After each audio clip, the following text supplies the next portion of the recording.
सास के साथ सोने वाली बहू। रजनी और अमर की शादी को अभी कुछ ही महीने हुए थे। अमर अपनी पत्नी रजनी से बहुत प्यार करता था। शुरू के कुछ दिन तो सब कुछ ठीक ठाक चलता रहा, लेकिन फिर छोटी छोटी बातों पर अमर और रजनी का झगड़ा होने लगा। अरे, तुमने फिर से गीला टॉवेल बेड पर डाल दिया। कितनी बार तुमसे कहा है कि सारा बेड गीला हो जाता है। अरे गुस्सा क्यों कर रही हो? गलती हो गई मुझसे, अगली बार ध्यान रखूंगा बस। हर बार पर बस यही कह के चल देती हो। सारा दिन सफाई तो मुझे करनी पड़ती है ना। देखो रजनी, इस तरह नाराज मत हो। मैंने कहा ना, मैं ध्यान रखूंगा आगे से। और फिर रात के वक्त रजनी अपना बिस्तर उठाकर बेडरूम से बाहर जाने लगती है। अरे क्या हुआ रजनी? सुबह वाली बात पर अभी तक नाराज हो क्या? नहीं, ऐसी कोई बात नहीं है। तो फिर तुम अपना बिस्तर लेकर कहाँ जा रही हो? मैं मम्मी जी के कमरे में सोने जा रही हूँ। मम्मी जी अकेली है ना।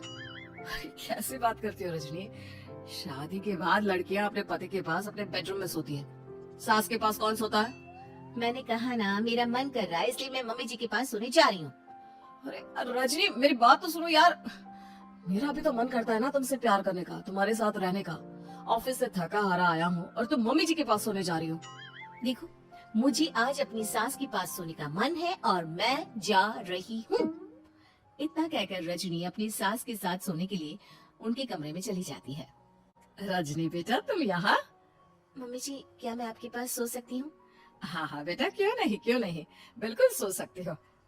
लेकिन सब ठीक तो है ना? अमर के साथ झगड़ा हुआ है क्या? नहीं नहीं मम्मी जी, मैं रोज रोज इनके साथ उस कमरे में सोकर बोर हो चुकी हूँ। थोड़ा सा चेंज हो जाएगा इसलिए आपके पास सो जाती हूँ। आपको कोई एतराज हो तो बता दीजिए। अरे नहीं नहीं बेटा, ऐसी कोई बात नहीं, सो जाओ। और फिर अगले दिन। अमर बेटा, तुम्हारा रजनी के साथ कोई झगड़ा हुआ है क्या? नहीं तो मम्मी, ऐसे तो कोई बात नहीं है। क्यों, क्या हुआ?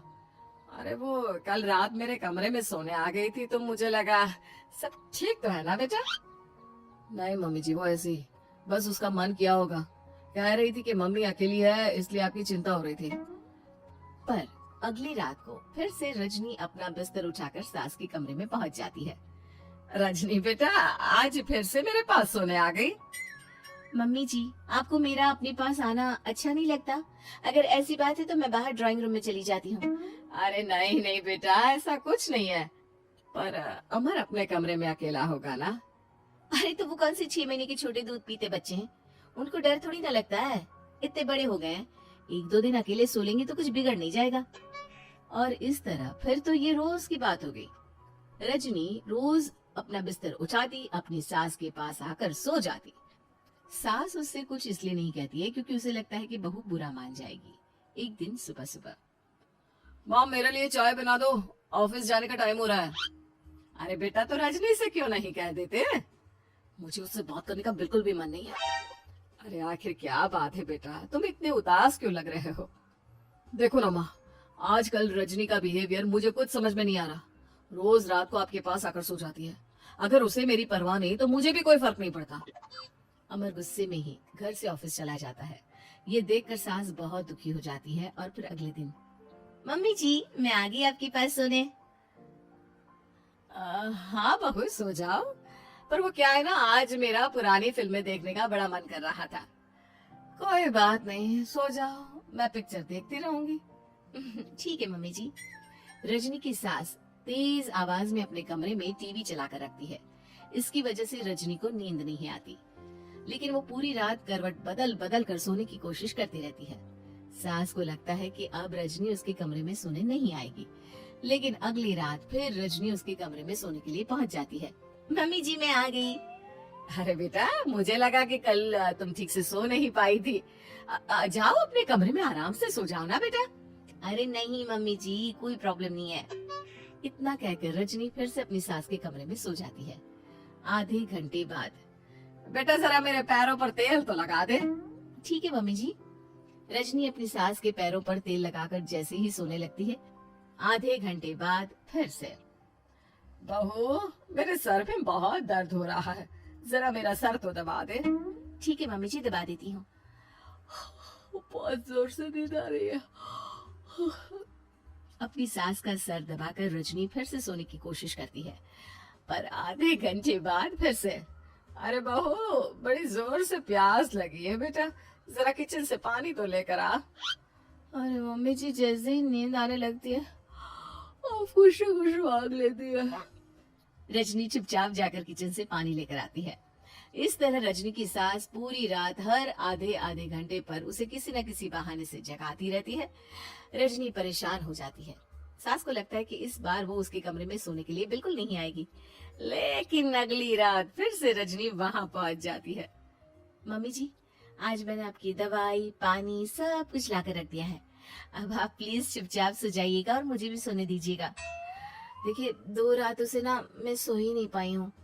अच्छा ठीक है बेटा, सो जा। थोड़ी देर के बाद रजनी की सास बहुत जोर जोर से खर्राटे लेना शुरू करती है। खर्राटे इतने तेज होते हैं कि रजनी के कानों में दर्द होने लगता है। हे भगवान, मम्मी जी को क्या हो गया है? क्या करूं, कहाँ जाऊं मैं? परेशान होकर रजनी वापस अपने कमरे में जाती है। रजनी, आज तो बहुत दिनों के बाद अपने बेडरूम में सोने आई हो। आ जाओ आ जाओ। वैसे भी तुम्हारे बिना मेरा मन नहीं लगता।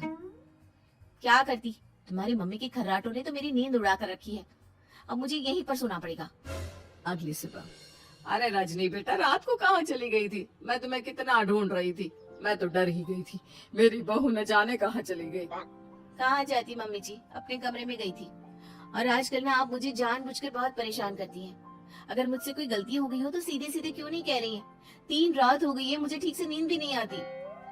रजनी, ऐसे क्यों बात कर रही हो? मम्मी ने क्या कर दिया? आप अपनी मम्मी से क्यों नहीं पूछते? मैं बहू हूँ तो क्या इसका मतलब ये है कि दिन भर काम करो और रात में भी चैन से ना सो? रजनी बेटा, बड़ी नादान हो। इसीलिए तो जानबूझकर मैं ये सब कर रही थी, ताकि तुम अपने पति के पास जाकर अपने बेडरूम में सो जाओ। शादी को सिर्फ 6 महीने हुए हैं और तुमने मेरे कमरे में आकर सोना शुरू कर दिया। यह तुम्हारी शादीशुदा जिंदगी के लिए अच्छी बात थोड़ी ना है बेटा। मम्मी, तो क्या आपने जानबूझकर ये सब किया था रजनी को समझाने के लिए? अरे तो और क्या करती? दुनिया की पहली बहू है ये जो पति को छोड़कर सास के साथ सोने चली थी। इसीलिए मुझे इसके लिए थोड़ा बुरा बनना पड़ा।